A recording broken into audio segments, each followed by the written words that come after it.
Nia, we need to find my daughter first. Before anything else, I need to know she's safe. Evelyn, I've been working on that. Adoption records are sealed, but I still have connections. Give me a few days. Nia, I don't have a few days. They've had 4 years with my life. I'm not waiting anymore. Evelyn, then what's your plan? Storm into Dallas and demand answers. They think you're dead, Nia. That's your only advantage. You lose that, you lose everything. Nia's mind raced. Evelyn was right. She needed strategy. Needed to get close without them knowing who she was. Then it hit her like lightning. Nia, the campaign. Darius is running on housing safety and fire prevention. He's using my death to get elected. Evelyn, right. So, Nia, so he needs experts. Fire safety consultants. People who understand trauma and survival. People like me. Evelyn leaned back, slow smile spreading. Evelyn, you want to work for him. Nia, I want to get close. Close enough to find out what really happened. Close enough to find my daughter. Close enough to destroy him. Evelyn, that's dangerous. Nia, if he recognizes you. Nia, he won't. Look at me, Evelyn. I don't look like Naomi anymore. My face is different. My body is different. My voice is different from smoke damage. I've spent 4 years becoming someone else. And Darius isn't looking for a ghost. He thinks I'm dead. He's not going to see what's right in front of him. Over the next week, Evelyn worked her contacts. By week's end, Nia Ward had a complete background. Bachelor's in Fire Science, Texas A&M. Master's in Trauma Psychology, UT Austin. Published articles on fire survival and PTSD. Viral TED Talk, Rising from the Ashes. She was exactly the kind of expert a city council candidate would want. Evelyn, handing her a business card, one more thing. Dr. Patricia Morrison, therapist specializing in trauma. Old friend who owes me a favor. If anyone asks, you've been her patient for 2 years. She'll back your story. Nia, why are you doing this? You could get in serious trouble. Evelyn, because 30 years ago, someone tried to kill me too. My ex-husband set fire to my apartment while I was sleeping. I survived. He went to prison. But nobody believed me at first. Everyone thought it was an accident, except one fire marshal who saw what I saw and helped me prove the truth. She squeezed Nia's hand. Evelyn, I'm paying it forward. And besides, I've seen enough corrupt men get away with murder. Not this time. 2 weeks later, Nia stood outside Carter for council headquarters, sleek, modern, all glass and steel. Banner across the front, building a safer Dallas. Nia's stomach twisted. She could still turn around. Walk away. Find her daughter some other way. But she thought about Darius's face on television. About him collecting $3 million while she fought for her life. About him using Naomi's death as campaign strategy. There was no turning back. Inside, the office buzzed with activity. Young volunteers rushed with clipboards. Photos of Darius covered the walls at community events, with seniors at a band building site looking concerned and mayoral. Receptionist, can I help you? Nia, voice steady despite hammering heart, my name is Dr. Nia Ward. I'm a fire behavior specialist and trauma psychologist. I'd like to volunteer my expertise for Mr. Carter's housing safety initiative. Receptionist, eyes lighting up, Mr. Carter has been looking for experts in that field. Let me see if he's available. She picked up phone. Mr. Carter, there's a Dr. Nia Ward here, she's a fire specialist. Yes, I'll send her back. Last door on the right. He's excited to meet you. Nia's legs felt like lead walking down that hallway. 4 years of preparation. 4 years of dreaming about this moment. She knocked. Darius' voice calling out, "Come in." Nia opened the door and stepped inside. There he was. Darius Carter. The man who'd been her husband. Who promised to love her forever. Who left her to burn alive. Sitting behind a large desk, crisp white shirt, burgundy tie. Older, more distinguished. Gray hairs at his temples that hadn't been there before. But definitely him. Same smile. Same eyes. Same man who destroyed her life. He stood, extended his hand. "Darius, Dr. Ward, thank you so much for coming. We need people like you on this campaign." Nia shook his hand. Firm grip. Confident. He looked directly into her eyes. For one terrifying moment, she thought he knew. Thought he recognized her. Thought it was all over. But then he smiled and gestured to a chair. "Darius, please, sit down. Tell me about your work." He didn't know. He was looking right at her and he didn't know.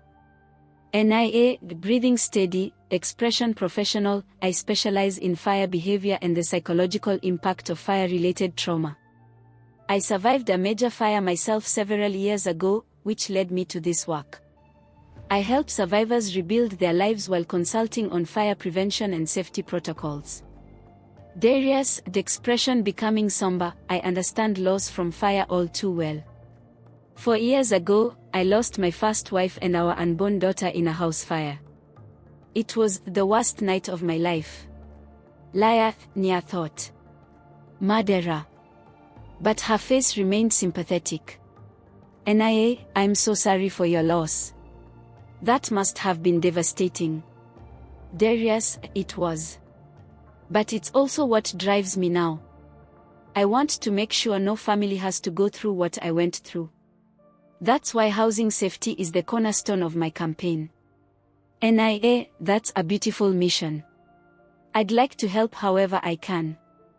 Darius, leaning forward, eyes lighting up, "Actually, I'm putting together a housing safety task force, community leaders, fire experts, architects, engineers. We are going to do a full audit of high-risk housing in District 7 and create actionable recommendations. Would you be interested in joining?" "Nia, absolutely." Darius, standing, "Excellent. Let me introduce you to my wife. She's the real brains behind this operation. Imani." The door opened. She walked in. Imani Rhodes. No, Imani Carter now. Even more beautiful in person than on television. Tall, elegant, navy blue pantsuit that probably cost more than Naomi's entire catering business had made in a year. Hair pulled back in sleek bun. Diamond studs sparkling. This was the woman who stole her life. "Darius, baby, this is Dr. Nia Ward. She's a fire specialist who's going to join our task force." Imani's eyes swept over Nia, assessing, calculating. For a moment, Nia saw something flicker across her face, suspicion. Recognition. But then it was gone, replaced by polished smile. Imani, extending perfectly manicured hand, "Dr. Ward. Welcome to the team. We are thrilled to have you." Nia shook her hand. The woman's grip was cold. "Nia, thank you. I'm excited to contribute to such an important cause." Darius, Nia survived a major fire herself. She understands the trauma firsthand. Imani, smile, not reaching eyes, "How fortunate that you survived. Not everyone is so lucky." Glancing at Darius meaningfully, "As we know all too well." Nia, softly, "Yes. Not everyone survives. But sometimes the ones who do come back stronger than before." Something passed between them in that moment. A silent challenge. Imani's eyes narrowed slightly, studying Nia's face, her scars, her posture. Nia held her gaze, unflinching. Darius, oblivious to tension, well. Our first task force meeting is Thursday at 6 p.m. Can you make it? Nia, standing up, I'll be there. Thank you for this opportunity, Mr. Carter. Darius, please, call me Darius. We are all family here. Family. The word was a knife in Nia's chest. But she smiled, nodded, then walked out without looking back. She made it to her car before her hands started shaking. She gripped the steering wheel, breathing deeply, fighting the urge to scream. She'd done it. Stood in the same room with them. Shook their hands. Looked into their eyes. And they had no idea who she was. But as Nia pulled out of the parking lot, she didn't notice the car parked across the street. Didn't see the man in dark sunglasses watching her, phone pressed to his ear. Man, yeah, it's me. You were right to be paranoid. That Dr. Ward woman, something's off about her. I'm running her background now. Pause, listening, don't worry, Mrs. Carter.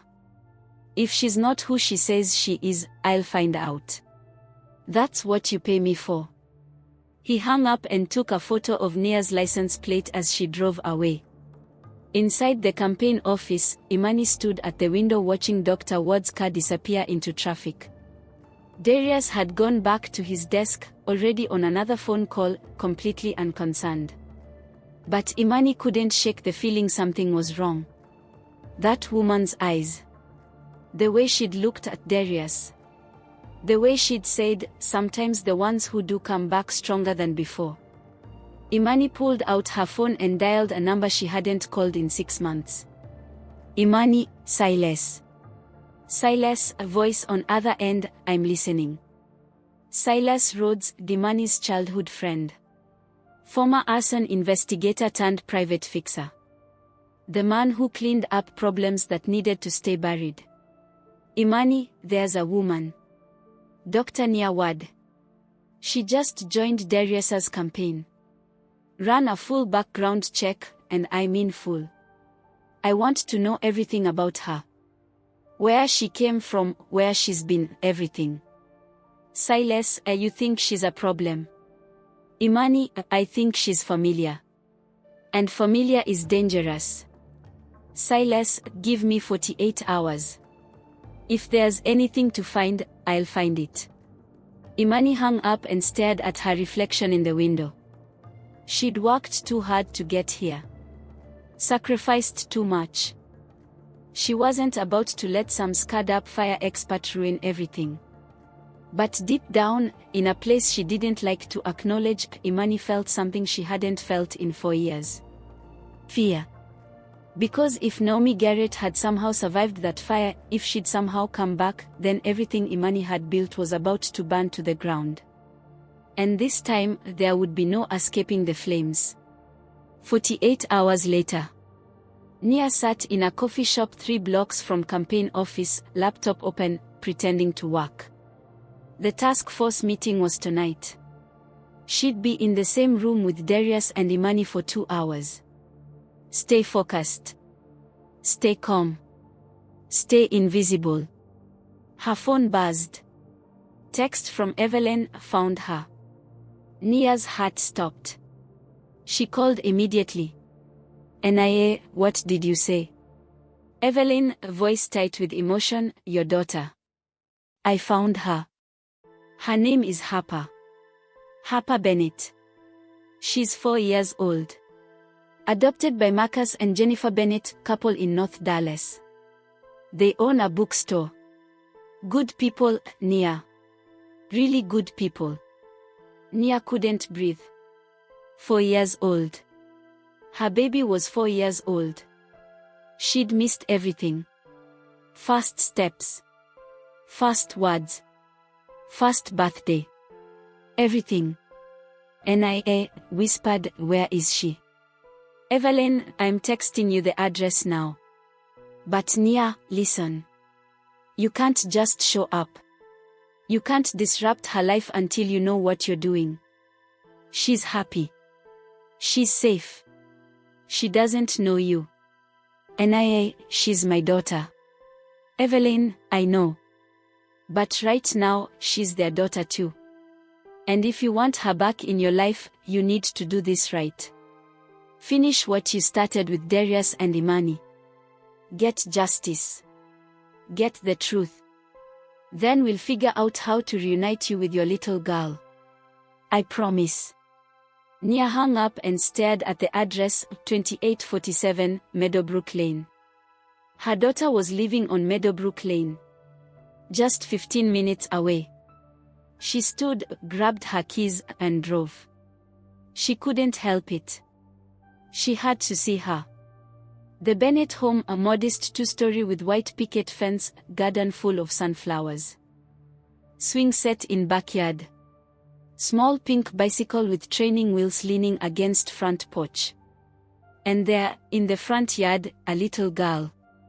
Nia's breath caught. Harper. She had Nia's nose. Nia's chin. But her eyes, big and brown and curious, were all Darius. She wore a yellow sundress, drawing on the sidewalk with chalk, tongue sticking out in concentration. A woman came out, a mid-30s, blonde, kind face. Jennifer Bennett. She sat down next to Harper and said something that made the little girl laugh. The sound of that laugh broke Nia's heart and healed it all at once. Nia sat in her car across the street, tears pouring down her face, watching her daughter play. She wanted to run over there. Wanted to scoop Harper up and never let go. Wanted to tell her, "I'm your mama. I never stop."